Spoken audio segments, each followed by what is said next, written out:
मित्रांनो, स्वाभिमान शोध अस्तित्वाचा या मालिकेच्या आजच्या भागात आज आपण बघणार आहोत.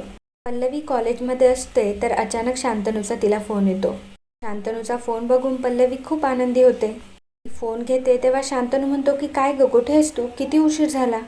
ॲक्च्युली लेक्चर संपूनही किती वेळ झालाय, मी तर इथं कधीची तुझी वाट बघतोय. असं म्हणून शांतनू थांबतो तेव्हा पल्लवी पकडते आणि म्हणते की काय? शांतनू, अहो मला नीट ऐकायला आलं नाही, कधीपासून तुम्ही माझी काय? शांतनू म्हणतो की काही नाही, लवकर ये, सूर्यवंशींची सून आहेस तू. सूर्यवंशींच्या सुना अशा उशिरापर्यंत बाहेर फिरत नाही. तेव्हा पल्लवी म्हणते की हो, मी लायब्ररीमध्ये अभ्यास करायला आली होते, निघतेच मी आता. तेव्हा शांतनू म्हणतो की हो ठीक आहे, लवकर ये. फोन ठेवल्यावर पल्लवी मनात विचार करते की प्रेम तर आहे, फक्त ते कबूल करायचं नाहीये. शांतनू, हा अबोला, हा हट्ट आता सोडा ना. मला माहिती आहे तुम्ही खूप हट्टी आहात. मोठ्या आईवर चुकीचे आरोप केले असंच वाटतंय तुम्हाला, म्हणूनच अजूनही रागवलाय तुम्ही माझ्यावर. पण लवकरच सगळं सिद्ध करणार आहे आणि तुमच्याबद्दलचा माझ्याविषयी असलेला गैरसमज दूर करणार आहे. मग आपलं भांडणही मिटेन आणि पुन्हा सगळं पहिल्यासारखं होईल. रूममध्ये विभावरी भाजी निवडत असते आणि सोबतच यूट्यूबवर डिझायनिंगचे ट्युटोरियल बघत असते. त्यात प्रदीप तिथे येतो. प्रदीप म्हणतो की ए विभा, हे काय नवीन नाटक सुरू केलंस तू, भाजी घेऊन बेडरूममध्ये? विभावरी म्हणते की हो, ते कामाचे व्हिडिओ बघता बघता भाजी निवडून होईल ना म्हणून.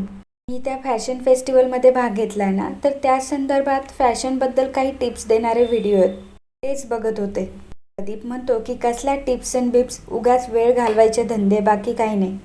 त्यात विभावरीला मेसेज येतो. ती खूप हॅप्पी होते.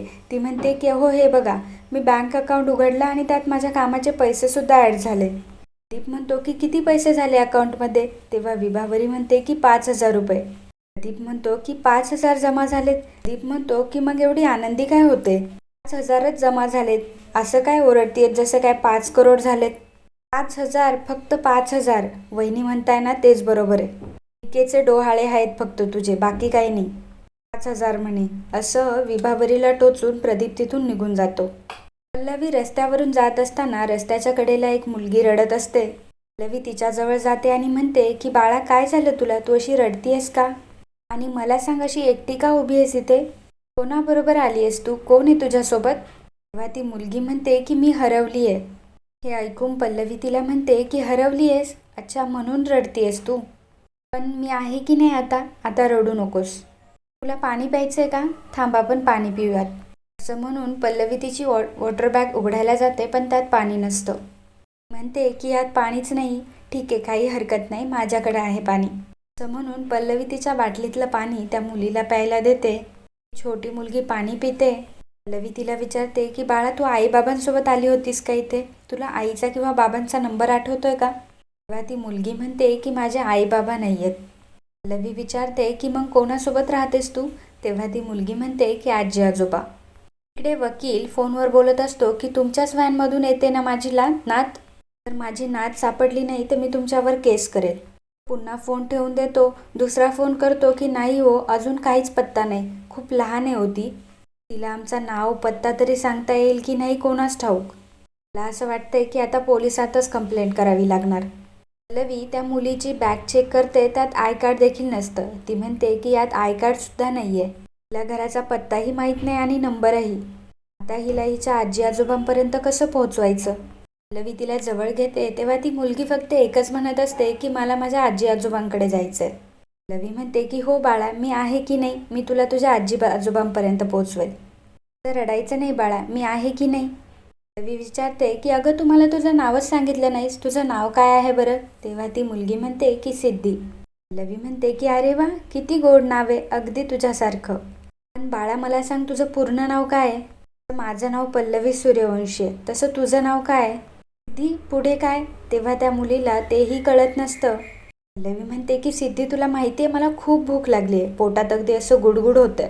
तुला पण भूक लागली आहे का? आपण खाऊया पटकन काहीतरी. बरं चल, आपण पटकन काहीतरी खाऊयात, मग तुझ्या आजी आजोबांना शोधूयात. पल्लवी त्या मुलीला खाण्यासाठी घेऊन जाते. विभावरी आणि मेघना किचनमध्ये काम करत असतात. तेव्हा शांतनू म्हणतो की वहिनी, 1 कप जरा चहा देशील का? ॲक्च्युली तुम्हाला मगाशी दिला होता, पण आणखी थोडासा हवाय. मेघना म्हणते की भाऊजी, यावेळी चहा? अहो, जेवणाची तयारी होतच आली आहे, तुम्ही जेवायलाच बसा ना डायरेक्ट. मोठी आई ते ऐकत असते तेव्हा शांतनू म्हणतो की आता थंडी आहे ना, त्यामुळे अर्धा कप चहा मिळाला असता तर बरं झालं असतं. भावरी देखील म्हणते की दे ग मेघनाच्या हाताला, तेव्हा का मी ठेवू? तेव्हा मेघना म्हणते की नाही मी ठेवते. मोठी आई मनात म्हणते की ही पल्लवी अजून घरी आलेली दिसत नाहीये. शांतनूला भडकवण्यासाठी हे चांगलं निमित्त आहे. मोठी आई तिथे येते आणि म्हणते की विभावरी काय ग, अजून कुकर सुद्धा लावला नाही? आणि मेघना काय चाललंय हे, आत्ता भाजी निवडतीयस? अगं काय करता काय ग तुम्ही? मेघना म्हणते की होईलच आता. तेव्हा मोठी आई म्हणते होईल म्हणजे काय, झालं तर नाहीये ना? घरात इतक्या बायका आहे पण काहीच कामाच्या नाहीयेत. एकीचा तर घराशी संबंधच नाहीये, ती फक्त डोक्याला ताप द्यायला आली आहे. दुसरी अभ्यासाचं कारण सांगून उशिरापर्यंत बाहेरच असते. त्यांच्यासाठी पुष्पाला कामाला ठेवलंय, आता यांचंच फावलंय सगळं. भावरी म्हणते की आम्ही आवरतो पटापट. तेव्हा मोठी आई म्हणते की हो, तुम्ही आहातच दोघी सगळ्या घराचा भार डोक्यावर घ्यायला. कोणी कधी घरी यावं याला काही ताळमेळच राहिला नाहीये. विचारलं तर उलट उत्तर द्यायला मोकळे. यासाठी माझं म्हणणं असतं की घरातल्या बायकांना स्वातंत्र्य द्यायला नको. नको त्या गोष्टीत नाक खुपसणं बंद करा म्हणावं. जे आपोआप अभ्यासाला टाईम मिळेल, घरातल्या कामांना वेळ मिळेल आणि माझ्यावर असे वाद घालायची वेळच येणार नाही. बघत उभ्या राहणार आहेत का? करा ना सगळं, असं म्हणून मोठी आई तिथून निघून जाते. मेघना म्हणते की भाऊजी तुम्हाला चहा? तेव्हा शांतनू म्हणतो की नाही नको वहिनी, राहू देत, असं म्हणून शांतनू देखील तिथून निघून जातो. रात्र पडलेली असते. पल्लवी त्या छोट्या मुलीला घेऊन पावभाजीच्या स्टॉलवर जाते. तिला जेवायला घालते. पल्लवी मनात विचार करते असंही करून हिला लवकरात लवकर घरी पोचवायला हवंय. हिचे आजोबा देखील काळजी करत असतील. काही उशीर झालाय खरं तर, किती वाजले बघते, असं म्हणून ती फोन बघते. 8 वाजलेले असतात. ती म्हणते की घरी सर्व वाट बघत असतील. त्यात शांतनूंना मी सांगितलंय की मी निघाली आहे म्हणून.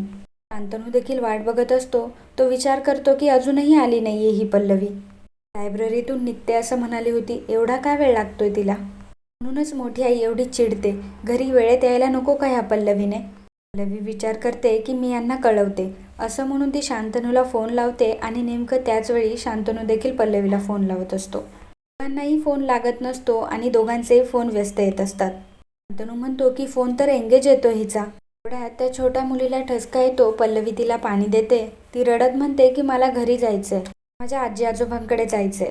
पल्लवी तिला समजावते की मी पक्का तुला घरी घेऊन जाणार आहे, अगदी प्रॉमिस. आणि आपण किती छान फ्रेंड झालोय आता. सिद्धी, माझं घर ना इथून पुढं गेलं की लगेच येतं. तर मला सांग की तुझ्या आजी आजोबांचं घर इथंच आहे की इथून खूप लांब आहे? कुठे आहे त्यांचं घर? तेव्हा सिद्धी म्हणते की घर नाही, ऑफिस. पल्लवी म्हणते की ऑफिस, आजोबांचं ऑफिस आहे का इथं? तेव्हा सिद्धी म्हणते की हो. पल्लवी म्हणते की अरे वा, किती हुशार आहे आमची सिद्धी. मला सांग की तू ऑफिसच्या आजूबाजूला काय काय बघतेस रोज? म्हणजे एखादं हॉस्पिटल, शाळा किंवा चॉकलेट आणायला कुठे जातेस? काय आठवतंय तुला? तेव्हा सिद्धी म्हणते की नाना नानी. तेव्हा पल्लवी म्हणते की तू नाना नानी पार्क म्हणते, ते गार्डन? तेव्हा सिद्धी म्हणते हो. पल्लवी म्हणते की अरे वा, किती हुशार आहे बरं आमची सिद्धी. मी एक काम करते, तुला त्या गार्डन जवळ घेऊन जाते, मग तिथून तू मला सांग. तेव्हा सिद्धी हो म्हणते. मग सिद्धी तिला ऑफिसकडे घेऊन जाते. इकडे वकील म्हणत असतात की काहीच तपास नाही हो तिचा अजून. तिची आजी जर आता इथं आली तर मी तिला काय उत्तर देऊ? ना जरा प्लीज. सिद्धीची आजीही तिथे येते. ती म्हणते की कळलं का काही सिद्धीबद्दल? तेव्हा ते आजोबा म्हणतात, म्हणजे वकील म्हणतात की नाही अजून. तिची आजी म्हणते की तुम्ही फोन केला तेव्हा मला कळलं, अहो आधीच कळवायचं ना मला. वकील म्हणतात की मलाच काय माहीत नव्हतं, मी तुला कसं सांगणार. दोघंही खूप काळजीत असतात. पल्लवी सिद्धीला पार्कजवळ घेऊन येते. तिला विचारते की आलो आपण आता पार्ककडे, तुला काही आठवतंय? सिद्धी म्हणते की मंदिर. तेव्हा पल्लवी म्हणते की कसलं मंदिर? सिद्धी म्हणते गणपती बाप्पाचं मंदिर. पल्लवी म्हणते की अरे हो, इथं जवळच गणपती बाप्पाचं मंदिर आहे. व्हेरी गुड, चल मी तुला घेऊन जाते आता. पल्लवी फोन बघते तर तिचा फोनही स्विच ऑफ झालेला असतो. पुन्हा त्या दोघीजणी चालायला लागतात. इकडे आदिती मॅम प्रभाकर सरांना म्हणतात की प्रभाकर आली का पल्लवी? लागला का फोन तिचा? कळलं की ती कुठे येते? तेव्हापासून तिचा फोन स्विच ऑफ येतोय. प्रभाकर सर म्हणतात की नाही आला अजून तिचा फोन.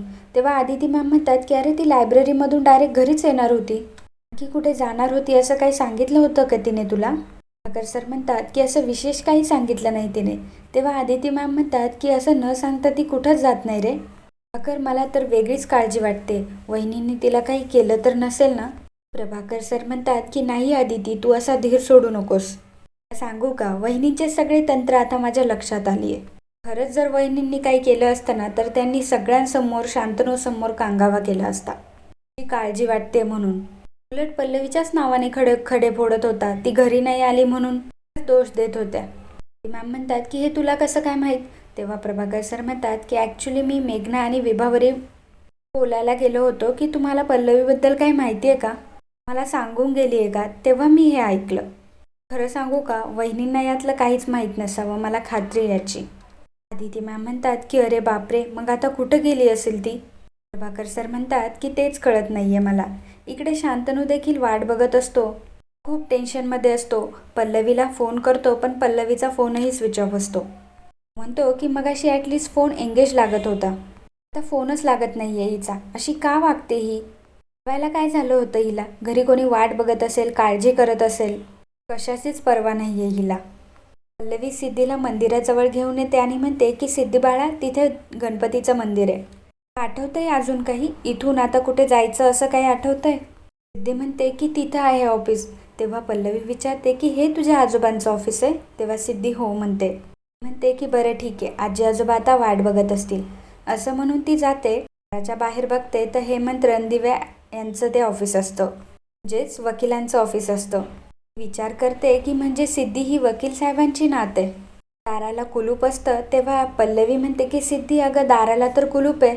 कदाचित आजी आजोबा तुला शोधायला गेले असतील. पण जरा वेळ इथंच वाट बघूयात. तुझे पाय दुखत असतील ना, थांब तुला इथं बसवते. पल्लवी तिच्याशी गप्पा मारत असते, तिच्याशी गेम खेळत असते. तितक्यातच वकील साहेब आणि त्यांची बायको तिथे येतात. सिद्धीला बघून त्यांना खूप आनंद होतो. सिद्धीही त्यांना बघते आणि लगेच त्यांच्याकडे जाते. तिला विचारतात की कुठे होतीस तू? तेव्हा सिद्धी पल्लवीकडे बोट दाखवते. पल्लवी विचारते की भारतीताई तुम्ही? भारतीताई ह्याच आहेत की ज्या विभावरीला पैसे देण्यासाठी त्यांच्या घरी आल्या होत्या. त्यांना बघून पल्लवीलाही खूप आनंद होतो. आणि मित्रांनो, आजचा भाग इथेच संपतो. भागात आपल्याला पाहायला मिळणार आहे, पल्लवी वकिलांना म्हणते की तुमचे जे मोठे साहेब आणि मोठ्या मॅडम आहेत ना, शांतनूची प्रॉपर्टी घेण्यासाठी त्यांचा जीव घ्यायलाही मागे पुढे बघणार नाहीत. तरीही अशा माणसांची साथ देताय तुम्ही, ही केवळ पैशांसाठी? तेव्हा वकील तिला पैसे देतात आणि म्हणतात की हे घे, त्या नातीला सुखरूप आणल्याबद्दलचे पैसे. इकडे शांतनू पल्लवीला म्हणतो की किती वाजले ते बघितलंस का? मोठी आई म्हणते ते काही चुकीचं आहे का? घरातल्या बायकोंना स्वातंत्र्य दिल्यावर त्या अशाच चुकीचं काहीतरी करतात. तर आज सिद्धच करून दाखवलंय ते, असं म्हणून शांतनू पल्लवीला बोलण्याचा मोकाही देत नाही.